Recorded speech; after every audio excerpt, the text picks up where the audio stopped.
दो बालक विद्यालय में पढ़ने के लिए जा रहे थे। रास्ते में बागीचा पड़ता था। बागीचे में बहुत सारे बंदर रहा करते थे। एक बार ऐसा हुआ कि दोनों बालक जा रहे थे विद्यालय और बागीचे में पहुंचने पर पूरे बंदरों की झुंड ने उन्हें घेर लिया। बच्चे डर गए और फिर भागने लगे। फिर पीछे से आवाज आई, भागो मत, रुक जाओ और रुककर इनका सामना करो। फिर दोनों बालक रुक गए। उन्होंने बंदरों को ललकारा। बंदर वापस पेड़ पर चढ़ गए। अब जो पीछे से आवाज आई थी जिस व्यक्ति का, वह आवाज एक युवा संत की थी। वह संत दोनों बालकों के समीप आए।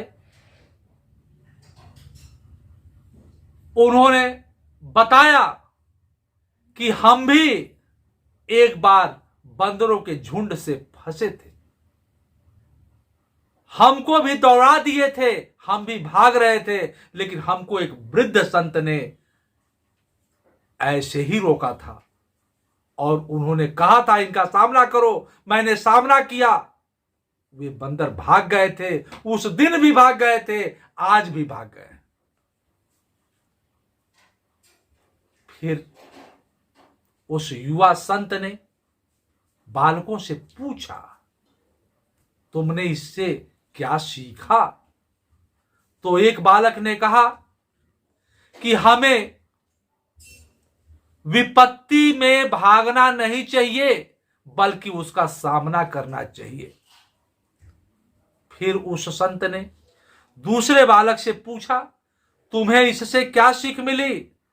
तो उस बालक ने कहा, मुझे शिक्षा मिली है कि जो ज्ञान हम अर्जित करते हैं वह हम अपने पास हमें नहीं रखना चाहिए, बल्कि दूसरों को प्रदान कर देना चाहिए, ताकि दूसरे लोगों को भी कल्याण हो सके। यह युवा संत कोई और नहीं, स्वामी विवेकानंद थे। और वह दूसरा बालक भी कोई और नहीं, अपने देश के प्रथम उपराष्ट्रपति, द्वितीय राष्ट्रपति, महान शिक्षाविद, महान दार्शनिक, अपने संस्कृति के प्रहरी, चाहे जितना भी शब्द लगा दे उनके विशेषण में सब कम है। सर्वपल्ली डॉक्टर राधा कृष्णन वह दूसरा बालक थे। स्वजनों, किसी के भी जीवन की चर्चा करने से पहले उसकी बचपन की बातें तो होनी चाहिए। सर्वपल्ली डॉक्टर राधा कृष्णन एक साधारण परिवार से थे। उनके पिताजी पुरोहिती करते थे एवं अध्यापन का भी कार्य करते थे। आमदनी सीमित थी और चूंकि कई भाई बहन के बीच इनका जन्म 5 सितंबर 1888 को तिरुतनी, कुछ लोग तिरुवानी भी कहते हैं, गांव में हुआ था। चूंकि इनके पूर्वज सर्वपल्ली गांव के रहने वाले थे, वहां से यहां तिरुतनी आ गए थे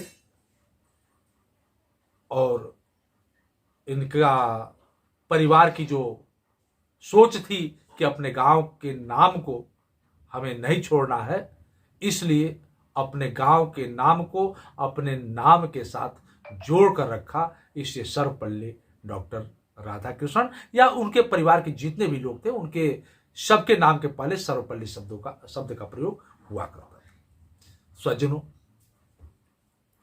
बचपन में आरंभिक शिक्षा, अक्षरों का ज्ञान इनके पिताजी ने ही दिया। फिर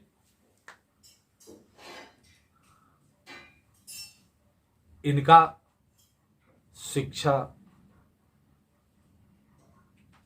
विद्यालय में जो प्रारंभिक प्राइमरी विद्यालय होता है, प्रारंभिक शिक्षा इनको क्रिश्चियन मिशनरी में इनका दाखिला हुआ।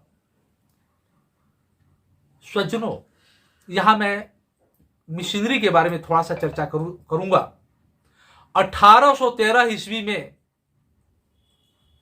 अंग्रेजों ने चार्टर्ड एक्ट के द्वारा भारत में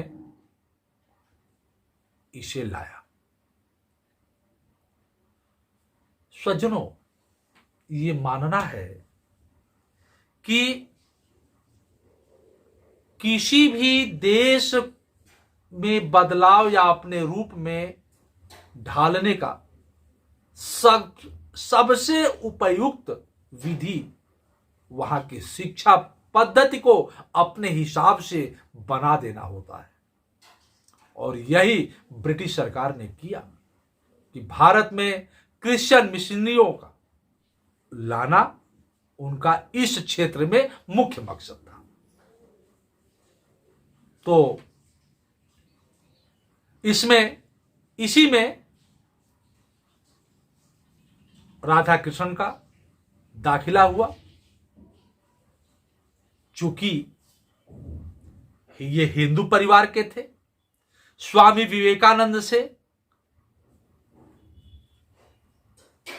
मिल चुके थे, इनको उनकी बातें बहुत अच्छी लगी थी, उनसे ये प्रभावित थे। इसलिए जहां कहीं भी स्वामी विवेकानंद का प्रवचन हुआ करता था, वहां राधा कृष्ण जाया करते थे। स्वजनों, मैं एक बात बताना चाहूंगा, राधा कृष्ण बचपन से ही वीर सावरकर, दयानंद सरस्वती और स्वामी विवेकानंद से बहुत अधिक प्रभावित थे। यही सब तो कारण थे कि क्रिश्चियन मिशनरी में पढ़ने के बाद भी वे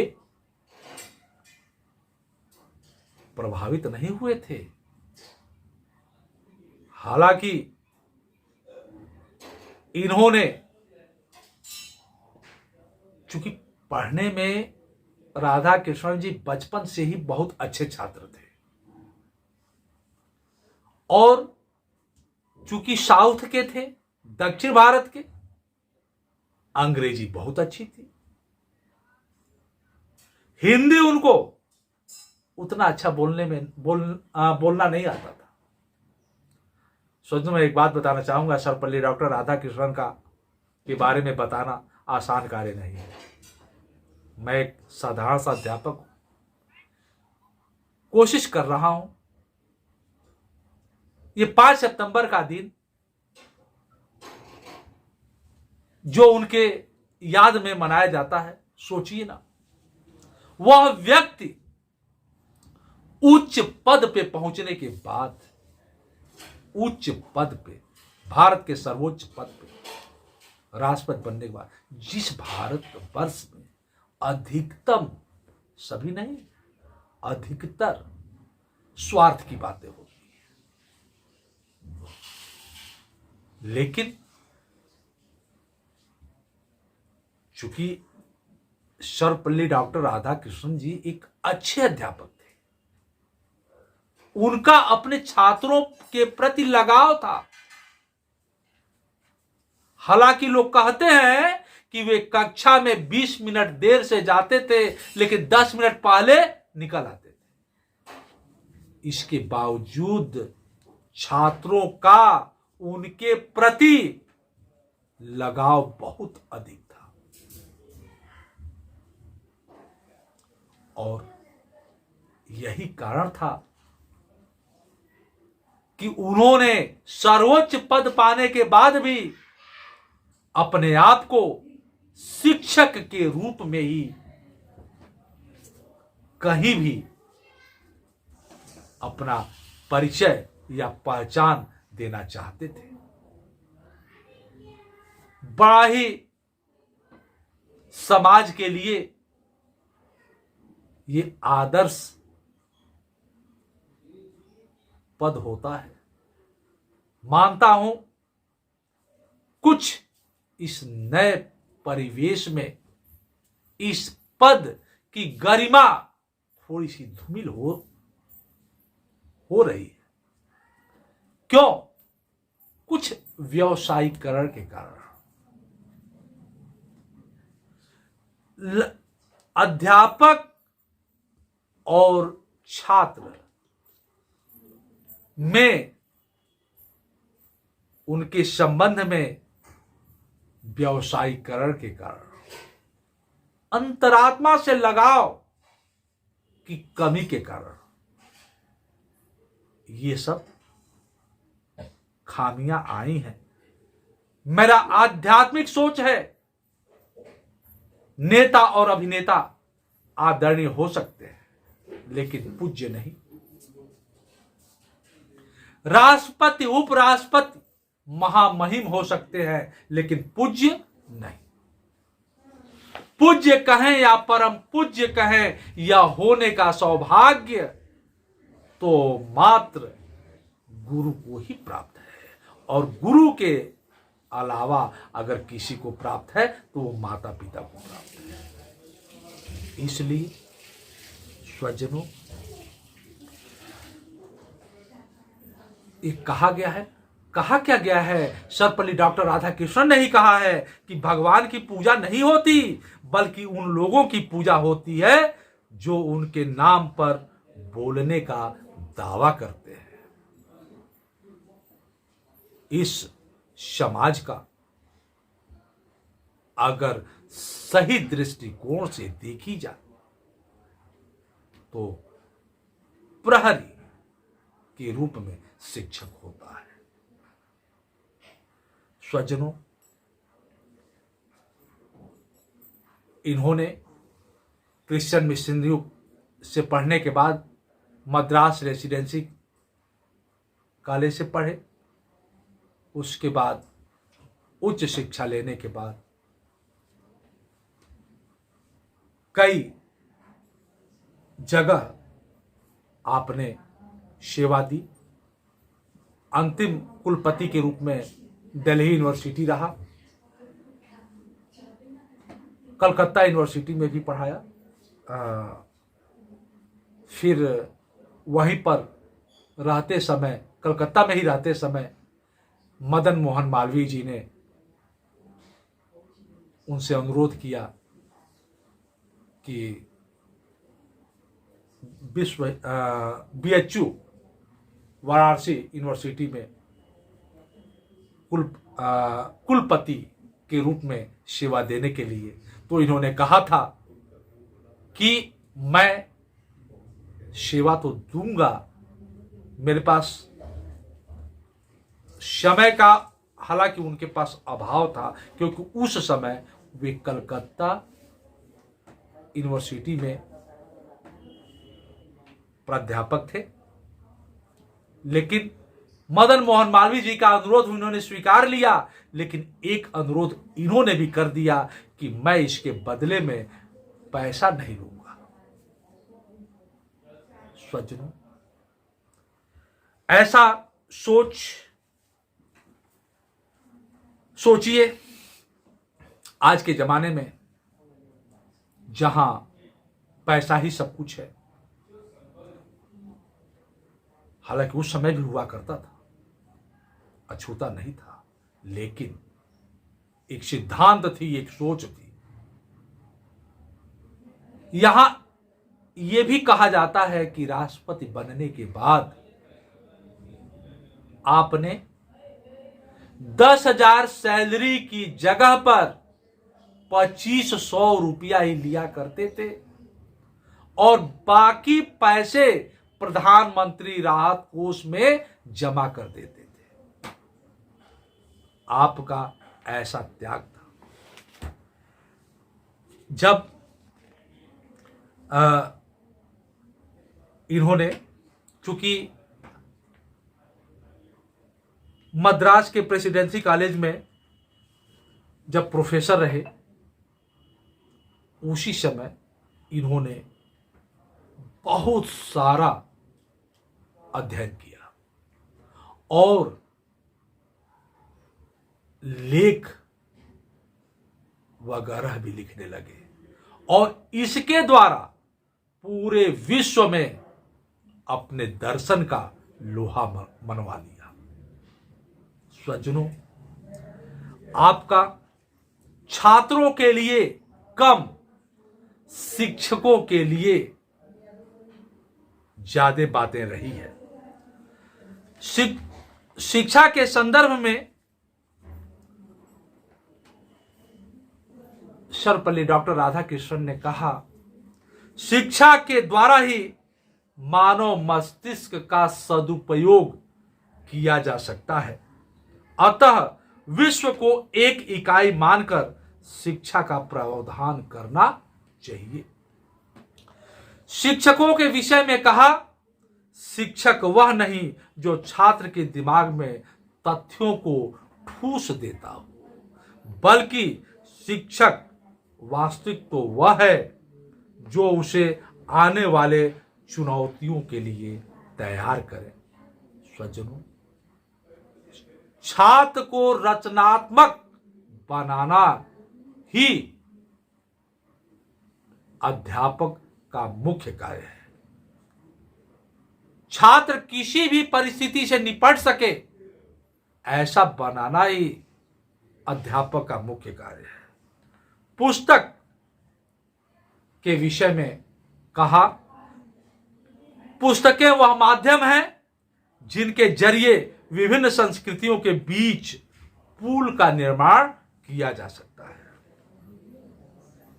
मानव के लिए आपने कहा, यदि मानव दानव बन जाता है तो ये उसकी हार है, यदि मानव महामानव बन जाता है तो वह उसका चमत्कार है, और यदि मनुष्य मानव बन जाता है तो ये उसकी जीत है। स्वजनों, सर्वपल्ली डॉक्टर राधाकृष्णन अपने विचारों से अपने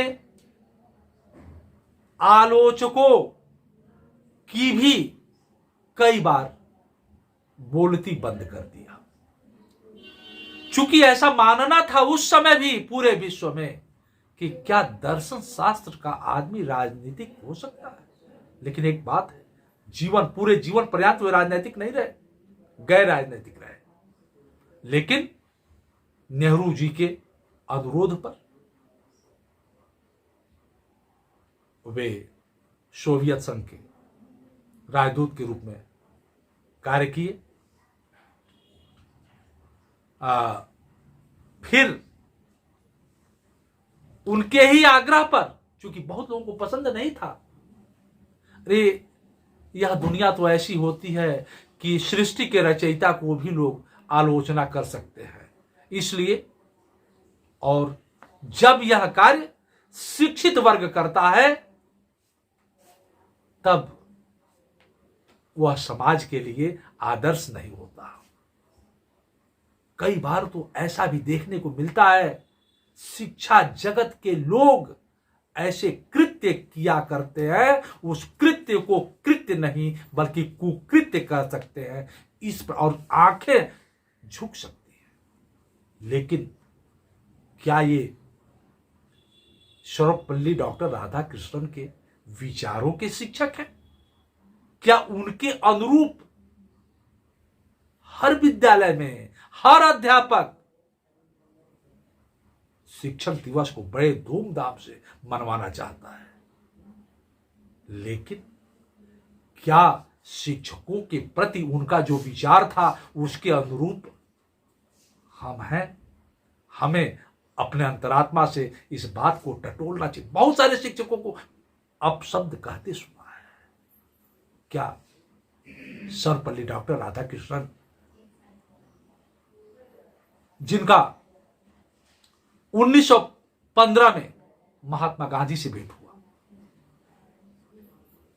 वही कलकत्ता में जब वहां पढ़ा प्रोफेसर थे तो रविंद्रनाथ टैगोर से भेंट हुआ। कैसे आदर्श वे शिक्षाविद थे, और मात्र यही तो कारण है ना कि पूरे विश्व में विख्यात हुए। और सब जानते हैं कि दर्शन शास्त्र का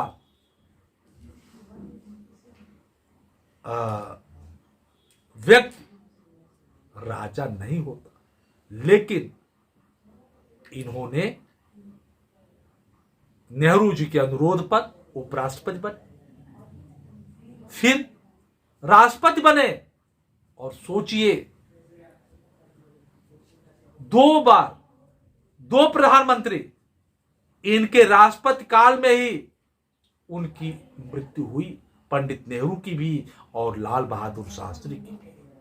और उस समय भी इन्होंने बहुत अच्छे ढंग से उसका निर्वहन किया, और इन्होंने समझ लिया। सोचे आज की राजनीति उसकी, और चूंकि वो तो राजनीतिज्ञ थे नहीं, उन्होंने थोड़ा समझ लिया कि कुछ लोगों का मेरा राष्ट्रपति रहना पसंद नहीं है। उनसे बहुत लोगों ने कहा कि आप एक कार्यकाल और संभालिए, लेकिन उन्होंने उस पेशकश को ठुकरा दिया और फिर वे पूर्ण अवकाश पर चले गए। सज्जनों,